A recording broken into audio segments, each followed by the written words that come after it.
For these exercises, I have two main goals. One is to kind of just make sure that you understand some big picture ideas about how to write body paragraphs. And that mostly involves the difference between a what sentence and a why sentence, between summary and analysis, and how to integrate quotes better into your writing. That quote thing is really important. You don't want to just plop whole sentences down into your own essay. You really want to get good at weaving these things together. It's a life changer, I promise you. But we're also going to talk about some more advanced things. I'm going to be really nitpicky about these sample essays here, and we're going to talk about wordings that you just probably aren't going to be noticing right away in your own essays, and that's okay. Okay, the thing is, when your teachers are grading your essays in school, they're usually commenting on the big picture stuff. And so my goal is to at least get you thinking about the little stuff, and especially if you have an untimed essay where you can work on it at home for a long period of time, you can proofread it multiple times. If you can start to get in the habit of noticing these things that you do, these little places where you can make a change and improve your sentence quite a bit, it's going to, again, change your life. You will be a better writer, and you will be able to fill a page much more easily because you'll be confident in what you're saying. So let's take a look. I'm going to come at this as like a really strict teacher, and I'm going to try to really tear these little things apart here. So for this first one, in the beginning of his essay, Davidson conveys the grandeur of various parks and their importance to American families. For example, he uses specific evidence in the form of several citations of national parks to substantiate his argument. This is classic high school writing. You think you know a couple big words, you throw them in there, and you just ramble for, 6, 7 lines? This is saying almost nothing. So, again, nitpicking here. Phrases like this, in the beginning of his essay, they scare me a little bit as a reader because it sounds like you're about to summarize. It sounds like you're about to tell me a lot of what Davidson is doing without explaining why that's important. And so they're not wrong, these kinds of phrases, but I would say that you want to be aware of if you're using them too much. You don't need to write an essay that goes through a piece chronologically. That's usually a sign you're just kind of summarizing what you've read and not commenting on it. So we can just talk about Davidson. We don't need to say where we are in the essay unless we're making a specific citation. But there's other things in here. First of all, gosh, the wording here. The second sentence is really bad. He uses specific evidence in the form of several citations of national parks to substantiate his argument. Why not just say he cites several national parks, right? He uses specific evidence in the form of several citations, plus there's this for example at the beginning. This is like 20 words to just say he lists a bunch of national parks. This is what happens when you don't outline. You kind of just ramble and you take a long time to get to your point. So this student, I have a feeling, just kind of started word vomiting on the page, and this is what came out. And it sounds to him like a smart sentence because it's got a lot of big words. But to most people who are reading, this is gibberish. This is just empty sentences. So let's see if we can shorten some of this. Plus, substantiates his argument, just not the right word. We shouldn't use that word substantiate here. It just doesn't make a lot of sense. So let's try our best to clean this up. All right, so how might we do it? Well, again, like I said, let's just dive right into Davidson here. So Davidson, how about lists several national parks to emphasize their grandeur and their importance to American families. That is much shorter, right? And what did I lose? Did I really trim anything of value here? I don't think so. And that's the key, right? Is it's not about writing less. You're actually writing the same amount, at least the same amount of ideas. We're just finding more efficient ways to say it. And this, to me, sounds a lot smarter than the extra lines that were there. So this is what we're really looking at when we talk about sounding smart. Is it's not about using big words, it's using words efficiently. Let's look at number 2 here. Golding is using the symbolism of the conch shell to represent the boy's rejection of civilization. So there's a lot of weak verbs in here. Is using, that bothers me, right? Very weak. I don't love the fact that we say symbolism represents, because what is a symbol? It's something that represents something else. So we're kind of using 2 words when we've already, one of them would do. When the conch shell breaks, the boys are losing. There's that same weak verb.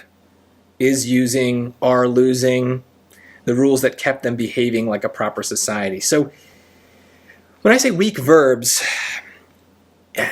I mean that it's these verbs that kind of have this little extra helper, like an is or an are or an ing. Sometimes we can't avoid them. But there are a lot of times where, this is a good example of one of those little things that you can start to catch in your own writing. And if you start to notice that you do this a lot, you're going to start to fix a lot of sentences and they will instantly sound better. And you're getting yourself in the habit of writing without having to rely on this kind of stuff. So let's see if we can improve this. I think it's going to be just about strengthening those verbs. So how about, I'm going to flip things around too. I also don't love that golding, right? There's a tendency sometimes in essays to just talk about the author again and again and again. He does this, she does that, and just kind of using them as the topic of every sentence. We don't need to do that. We're presumably writing about Lord of the Flies. We've said at some point it was written by William Golding. We can just talk about the book now. So I'm going to make the subject of the sentence here the conch shell. And instead of using symbolism as a noun, let's use it as a verb. The conch shell symbolizes the boys, and we got to get that apostrophe in there. I think we were missing one in the original sentence. Yep, the boys' rejection. So the boys' rejection. Now it gets one. The boys' rejection of civilization. Okay.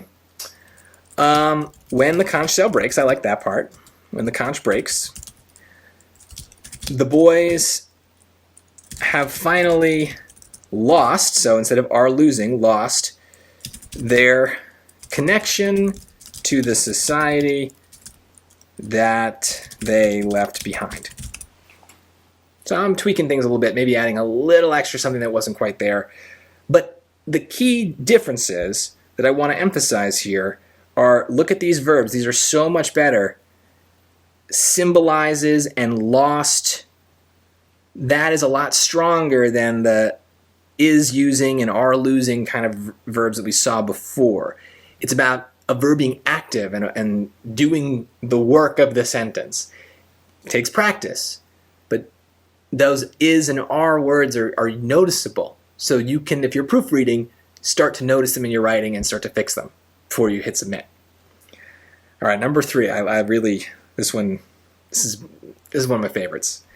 Hitchens' use of diction in the second paragraph serves to invoke an emotional response in the reader. That sentence says absolutely nothing. Absolutely nothing. First of all, use of diction. What is diction? Diction is the words you choose. Every writer uses diction. Every time you open your mouth and speak, you are using diction. Choosing words is not a technique. That's just communicating. What kinds of words did you choose? What kinds of words is Hitchens using here? That sentence so far says nothing. Second paragraph, serves to invoke. Well, here's a different problem. He's trying to use a smart word and he's failing. It's evoke is the word we should be using there. Evoke an emotional response from the reader. Same thing. A lot of words that say absolutely nothing. They evoke an emotional response. Well, everything evokes an emotional response. What is the emotion? Specify the emotion. Specify the words. Again, we're just filling a page. And this feels like maybe, again, another student that did that word vomit thing where they didn't outline and they're just kind of writing things down without really thinking through their ideas. So this sounds really good, but this is filler. This is an empty sentence that means absolutely nothing. I learned nothing as the reader about what this student is about to say. Then we get a long quote, right? This is bad for other reasons. This is what I would call like a block quote here. It's just a huge number of lines. If you're writing a timed essay, this is going to take forever for you to copy down. And what does it do? It doesn't, I don't know anything about it. I'm just getting, he writes, not that the beauty and symmetry of the Parthenon have not been abused and perverted and mutilated. The Acropolis was made to fly a Nazi flag. So right here, it looks like the student has omitted some piece of it. So they've shortened it, but without whatever is in between, it makes no sense. It's not a sentence. So I don't really know what this is doing here. Then we get to the last sentence. In using powerful words, powerful, what does that mean? Powerful words, that's another, what makes a word powerful? Why is it powerful? Such as mutilate, Hitchens makes the audience disdain what has happened to that structure. Okay, so we got, let's see, 1, 2, 3, 4, 5 lines, a quote, 5 lines long, so that you could talk about the word mutilate? Why not just quote the word mutilate? Why do I need these other 5 lines for you to tell me that you care about the word mutilate? This is just a waste of space. And finally, again, using smart words, you got to be careful. Disdain. This person thinks that disdain means hate. So Hitchens makes the audience hate what has happened to the structure. Yeah, we would hate that the Parthenon was like mutilated. Like, that makes total sense. But that's not what disdain means. And this is why when you talk in normal life, you don't use disdain very often. Disdain is like, it's more than that. It's contempt. It's scorn. If you disdain something, it's like, it's not even worth your time or your energy or your effort, right? It's beneath you. How could it be that we think that the Parthenon is beneath us, or what happened to the Parthenon is beneath us? That's the opposite of what this student is trying to say. The student is trying to say that Hitchens makes us care about the Parthenon. But the word disdain implies that we don't care about it because we hate it so much. And so he's not using the word correctly, and he has no idea, and he thinks he sounds smart by using an SAT word, but in fact, he sounds kind of stupid. He sounds like he doesn't know what he's talking about, and that he just typed into dictionary.com the word hate and just looked at the synonyms and picked the one he liked and kind of knew a little bit. But that's not how synonyms work. Words might have the same definition, but that doesn't mean that they can be used interchangeably. English is very complicated. There's lots of different shades of meaning and things that are subtle that you only get through experience. So unless you're using that word, a couple times a week in your own conversations, you probably shouldn't use it in an essay. That's my advice. So we're going to fix this. This is easy for me. Easy fix here. Let's see. What would we do? Well, we're going to cut out a lot of this, and we're going to definitely weave the quote into what we want to say instead of just dumping it in here and hoping that the reader understands it. So I'm going to still start with Hitchens. So what this student did is they tried to summarize what Hitchens does, provide a quote that is evidence of that, and then summarize the quote. We're going to do all three in kind of one shot. And, well, let me just type it and you'll see. So Hitchens describes the Parthenon as, quote, abused and perverted and mutilated, end quote, to make his readers angry and disgusted. So, a couple of important ideas. One, notice that I'm actually saying something now, right? I'm not talking about an emotional response. I'm listing the emotions, anger and disgust, right? I'm not saying that Hitchens uses diction. He uses certain words, powerful words, right? I'm literally saying the words abused and perverted and mutilated, right? So I don't need this extra sentence that kind of like leads into the idea that I really want to convey, the point that I really want to make. I can just get to my point. And notice, my point is woven in with Hitchens' point, right? If I didn't have those quotes there, you wouldn't recognize that I'm quoting something. Hitchens describes the Parthenon as abused and perverted and mutilated to make his readers angry and disgusted. There's no break between my idea and Hitchens' idea. That's good. And it saves me a lot of time because I don't need to write down all those lines. I can just continue with my own thought. This is hard to get good at. But if you can get good at it, again, it's life-changing. This way of integrating quotes into your own voice, it just makes writing so much easier, and people will enjoy reading what you're writing because it won't be this constant rehashing of things that don't matter and wasted space. It won't feel like a slog. You'll just kind of get to your point and move on. So hopefully you can start to do that. This is a really big one. That quotation thing, your teachers hate it, I promise. I promise they hate it when you just dump large text quotes in there. All right, let's look at number 4. Another negative aspect of social media use is the time that creators spend creating posts. Furthermore, once it's posted, there is considerable time spent checking comments and replies. This is efficient, but there's a couple of little things. I said I was going to be a little nitpicky here, so I'm going to be very critical of this. So I find things like this weird and hard to correct. This is maybe a case where we do want to substitute in a fancier word, right? Negative aspect, that just seems odd. I don't talk like that, right? But it can be hard for people to think like, well, what word would I use instead of that? But there are plenty that you use all the time. How about another downside of social media is the time that, or social media use is the time that creators spend, right? So we know the word downside. That's not an SAT word. That's not advanced. How about the word drawback, right? Another drawback of social media.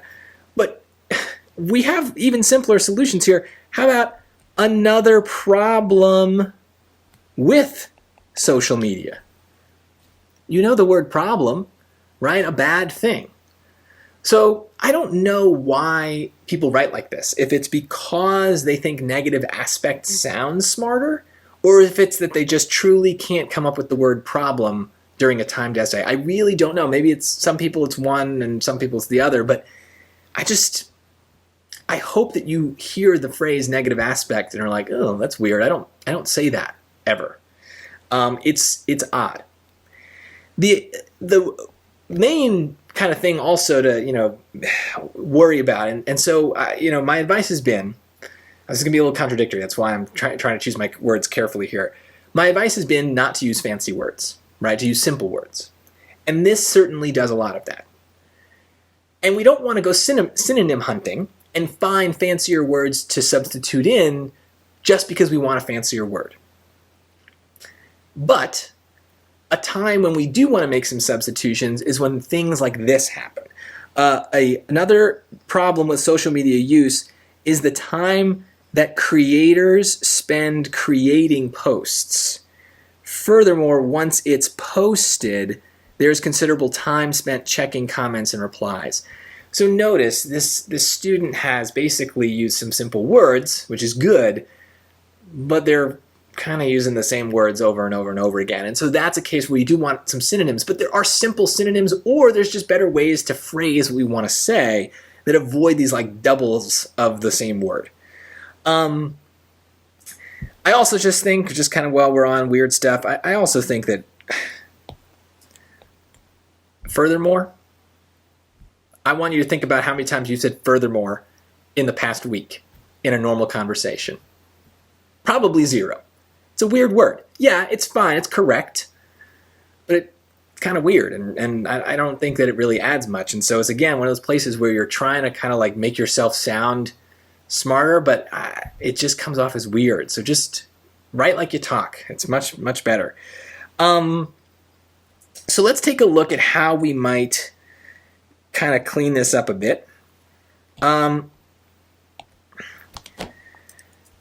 let's start with the first fix. Another problem with social media and social media use. We can just say a problem with social media. We don't need the word use. Use is a word that almost always we can kind of somehow get rid of it.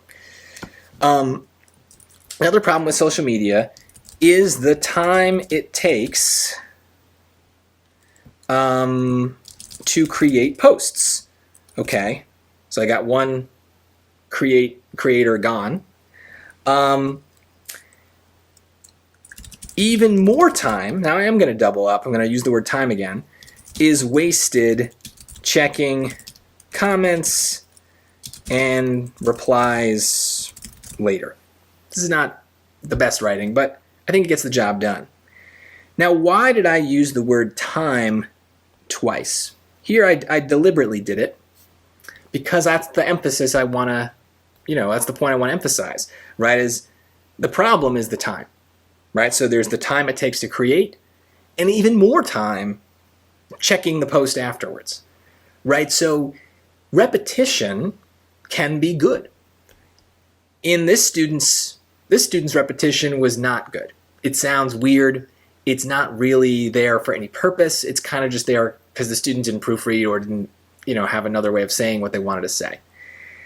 But I'm emphasizing a point, and so here repetition is intentional, and that's okay. And that's the difference, right? So for all of these rules that I'm telling you, there might be a very valid reason to break the rule. And that's the best thing about writing, is that if you are doing something on purpose, you're allowed to do whatever you want. But if you're trying to just make your point, there are these general things that you can follow. And in general, clear sentences, short sentences, not repetitive sentences, they're better. And thinking about all these things, hopefully, will make your writing better, and you can just do it one piece at a time. You do not need to kind of incorporate all of this stuff at once. Your brain just can't handle that, right? It's already hard enough writing a sentence. But pick something. Read your own writing, proofread, and try to notice, is there something here that you yourself do more than you should? That's the thing to pick out. That's the thing to focus on, and just make that your goal, to notice it as you do it instead of in your proofread, and then to stop doing it entirely and to not let it even come out on the page. It takes practice, but the more you write, the better you get, just like anything else.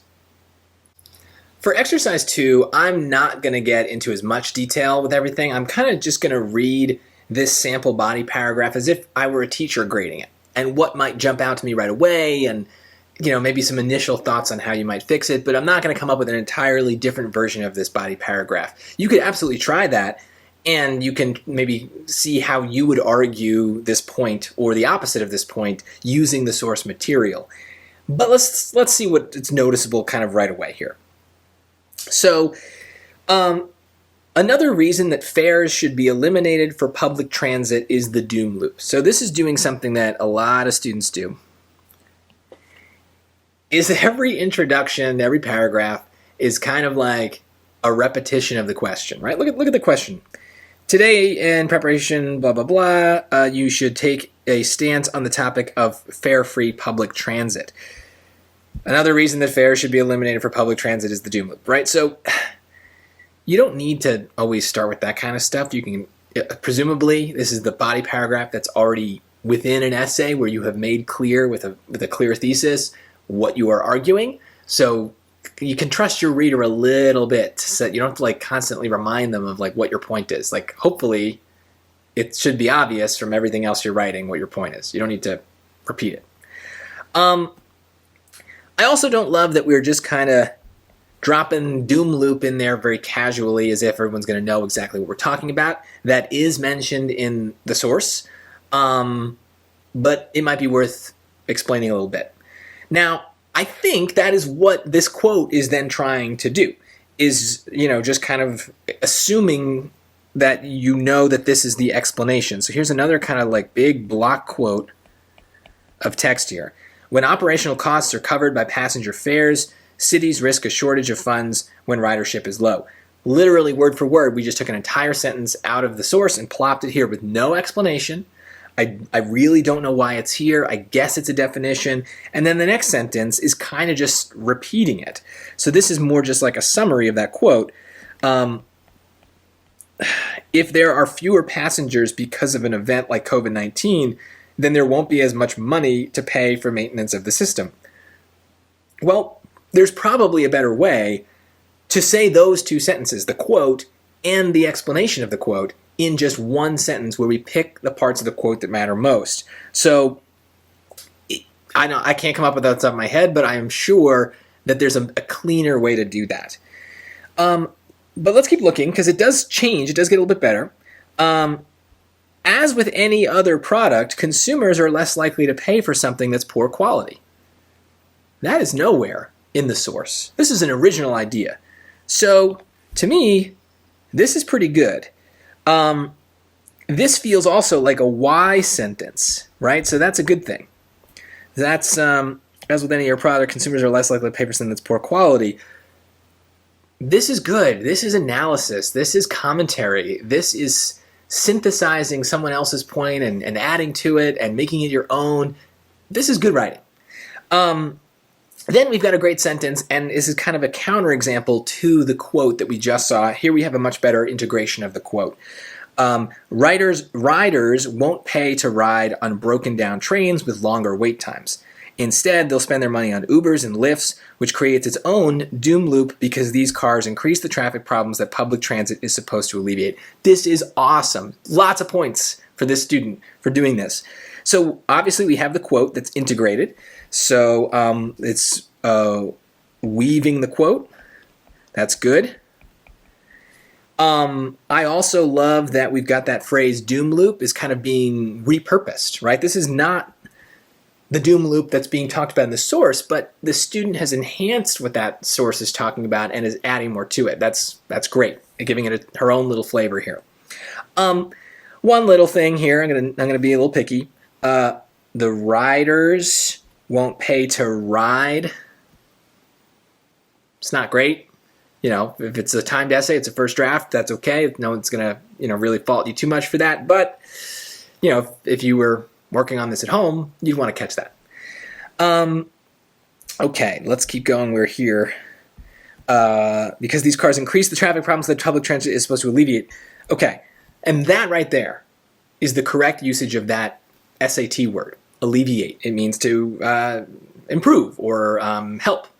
And so it's being used correctly, and I can tell that this student knows that word well enough to use it. So that is a good use of a fancy word. There's confidence behind that usage, so that's okay. Cool. Smith includes an example by citing the BART statistics. That is a sentence that says absolutely nothing. Okay. Smith includes an example by citing the BART statistics. So why couldn't we just say Smith cites the BART statistics? What includes an example by citing? Like, it's a lot of extra words to say nothing of value. Be careful of that stuff. Plus, we could integrate it even further. These numbers show just how much the system and the commuters have to lose with just a small change in ridership. So right here, we've got two things, right? We have the what sentence in Smith includes the statistics, and then we have the why sentence right after it. Why, what is this doing, right? These numbers show just how much the system have to lose. Actually, that might be a little bit of a what sentence as well. But if I were proofreading, this is an easy fix, right? I can weave those two sentences together. The BART statistics show just how much the system and the commuters have to lose with just a small change in ridership, right? One little way to also improve your writing. Look for phrases like these numbers, this shows, this demonstrates. Pronouns like this and these or that, you're usually using those pronouns to separate two ideas into two sentences that you could very easily smush together into one. So if you're looking for ways to improve your writing, try to scan for pronouns like that. It usually means you're being inefficient with your writing and you can condense things a little bit. They're not wrong always, but they're a sign that you might be able to improve something. I also love, though, to kind of counter that, I really do like right here this double dash that the student uses. Advanced punctuation marks, dashes, colons, they're really, really helpful once you get to use them. But like fancy words, don't start just throwing them in there you need to know how they work. And in this case, it's being used to add emphasis to a point and to interrupt the sentence. So it's being used correctly, but it's not something that you might be as well versed in. So don't get carried away, but you can learn these rules and start to use them. The $2.5 million could mean a bus isn't upgraded or an electric vehicle or to an electric vehicle. A bus isn't upgraded to an electric vehicle or security cameras aren't installed at a station. So this is kind of a why. This is adding something new. Some might say it's unfair for a non-rider's taxes to pay for someone else's fare, but this shows that they're actually paying for less pollution and less crime. Everybody benefits from fare-free transit. So I'm going to give the student a lot of credit for trying here. This is a counter argument, and the task does say that we need to address potential counter arguments. So they're doing an important thing here. The sentence is a little wordy, a little long. That's the kind of thing that if I were proofreading, would try to listen to see like, oh, this sentence, I'm kind of getting lost in it. Maybe there's a better way. And I guess that's even more obvious because I can contrast that with this really great concluding sentence. Everybody benefits from fare-free transit. That follows directly from what the student is saying about security cameras and pollution. And it's short, crisp, simple. There is no way that I could lose the student's point. And notice the words that she's using. Everybody benefits from fare-free transit. None of those words are fancy SAT words. They're all simple words that are being deployed perfectly so that I understand her point and it's efficiently said. So there's a lot in here. This would be, in my opinion, an overall good body paragraph. It adds a lot of stuff. It's got a lot. It's dense. There's some things it does wrong that could absolutely be improved. But on the whole, I think this is a case where the student is accomplishing a lot. I will do one more thing. Let's do some analysis of the what versus why sentences. Let's kind of see what this looks like. So we're going to do what sentences in yellow and why sentences in pink. And we're just going to try to see, by first glance, what is this proportion. So another reason that fares should be eliminated for public transit is the doom loop. Okay, so this is definitely a what sentence. It's not really any additional stuff. This whole quote, we said before, what sentence, just not really adding anything. And if there are fewer passengers because of an event like COVID-19, then there won't be as much money to pay for maintenance of the system. A summary of the quote, not really adding anything new. But then, as with any other product, consumers are less likely to pay for something that's poor quality. Nowhere in the source, good idea. Riders won't pay to ride on broken down trains with longer wait times. Even though there's a quote, it's still a why sentence because the student is using the quote to make their own point. It's brilliant. It's really a really great sentence. Instead, they'll spend their money on Ubers and Lyfts, so that's also new.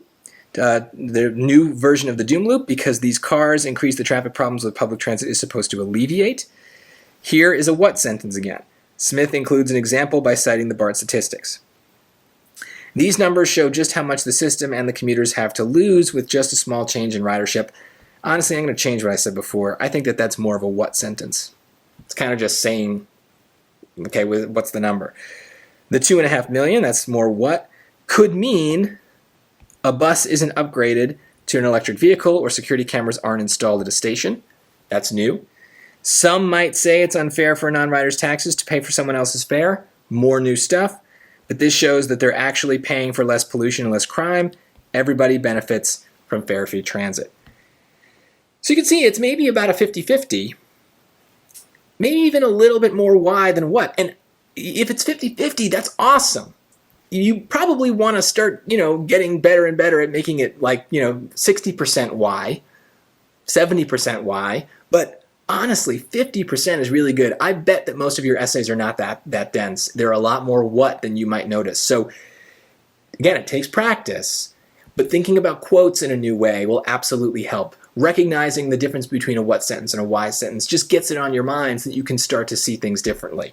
So it's all just about putting those little ideas in the back of your head so that when you're writing, they kind of, as like a little voice, are telling you, hey, Put a why sentence here. Say something new. Don't just repeat stuff. Or let's shorten this quote.